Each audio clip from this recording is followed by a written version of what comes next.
Hey, it's Mark Lanier with your video thought for the day.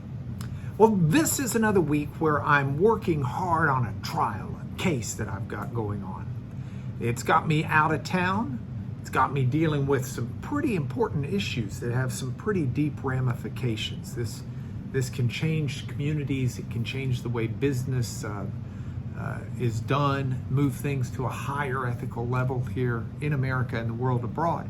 And so it's an extremely intense, important case. There are truly hundreds of people working on this behind the scenes and in all of these places.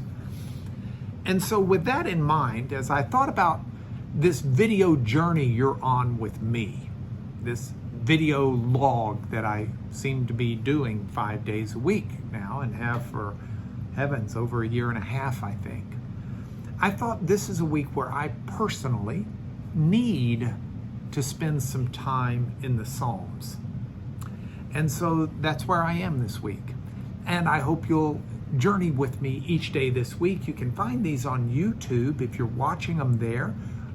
Click the like button or say something good so they'll bounce on other people's screens. YouTube's got some algorithm where if you like and you follow, it seems to make a difference, and maybe more people will be edified by some of these thoughts. So today, I wanted to look at Psalm 131. It's one of my favorites. I love this psalm. I first heard this psalm, I'll bet 35 years ago in a John Michael Talbot song. Now, John Michael, who by the grace of God is a dear friend of mine, his music and the way he has put scripture to music has been a major sculpting force my almost entire Christian walk. And this song is one of those seminal songs. I'll put a link down below so that you can hear John Michael sing this song. It's mind-boggling. But he's got the contemplative beat that I need as I address this psalm. Psalm 131 says, "O Lord, my heart is not lifted up." In other words, I'm not just proud and arrogant. My eyes are not raised too high. I don't have my nose in the air would be a modern equivalent of this ancient Hebrew idea. I don't occupy, the psalmist says, I don't occupy myself with things too great and too marvelous for me.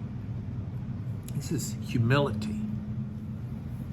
But I have calmed and quieted my soul like a weaned child with its mother.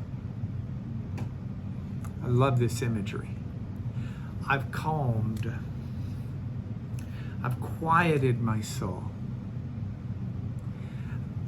Like a weaned child, the psalmist continues, with its mother, and like a weaned child is my soul within me.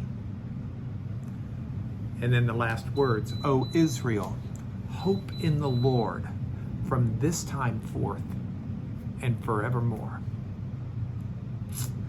This is something that I need. It's humility. It's recognizing that God is in control, that God is something greater, and that we don't need to be arrogant, we don't need to be haughty, we don't need to think of ourselves too highly, we don't need to be fussy. What we need to do each day is find a calmness that comes in resting with the Lord. You know, lots of times the Bible talks about God as our Father. Here's a passage where the Bible's talking about God in a mother sense.